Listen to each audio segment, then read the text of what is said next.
All of his co-workers were gone. What could it mean? Stanley picked up the bucket and smiled. He'd never be alone. Stanley clutched the bucket tightly to his chest and entered the door on his left.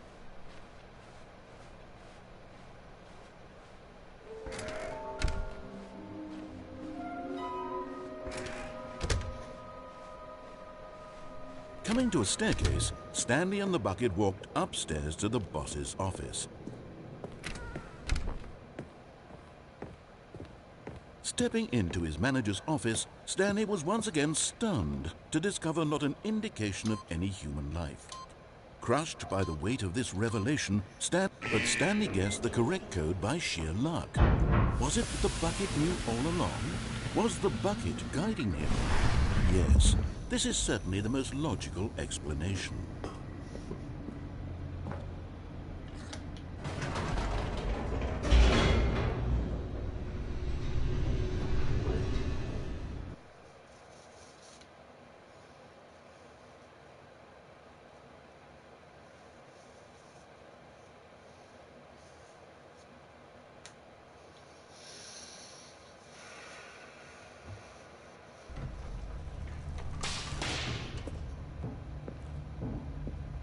Stanley and the bucket walked straight ahead through the large door that read, Mind Control Facility.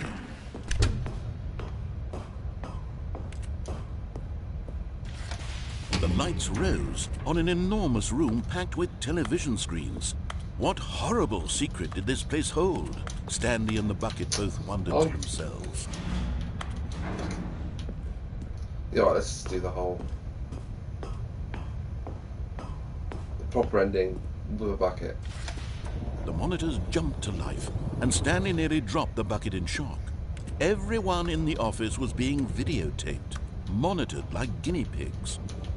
The bucket had never seen anything like this, and it very nearly burst into tears as Stanley cradled it gently, reassuring it that everything would be fine.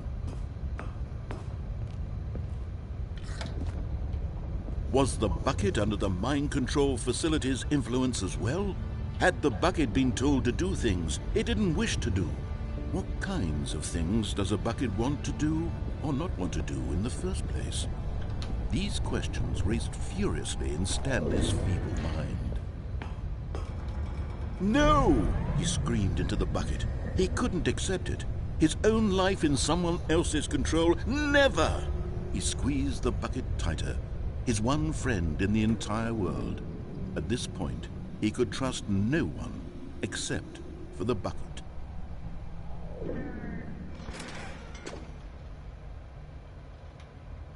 But here was the proof.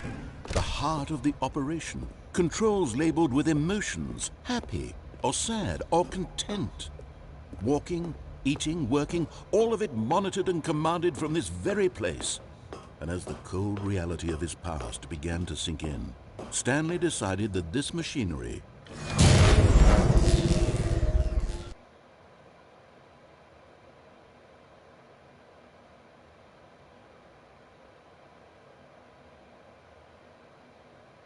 Stanley and the bucket waited in blackness. Was it over? Yes, they had done it. Stanley and the bucket had defeated their greatest and darkest enemy, freed themselves from the tyrannical grip of the evil mind control machine. Freedom was now mere moments away. Excitedly, the two of them began to discuss the kind of life they wanted to live once they stepped through this massive door. The bucket wanted to learn to roller skate. Stanley wanted to sneeze in every country on Earth. Both of them wanted to begin watching a movie, any movie, but then stop it halfway through and begin watching it in reverse from the end. True, it was a simple life they envisioned, but it was one they'd lived together, with one another to lean on, to trust, to support, and to... What? Wait. What was happening? Why had the door stopped? Stanley and the bucket not about to be freed? No. An unbearable silence filled the room, lingering in uncertainty, until finally the truth hit Stanley square in the face. This building did not want the bucket to leave. Even the facility itself recognized the incredible calming presence of the bucket, needed the soothing warmth of the bucket, go to any lengths not to part with the bucket. No, no, no. Stanley can't leave this place. Not while he has such a precious bucket in his arms. Not while this building has anything to say about it.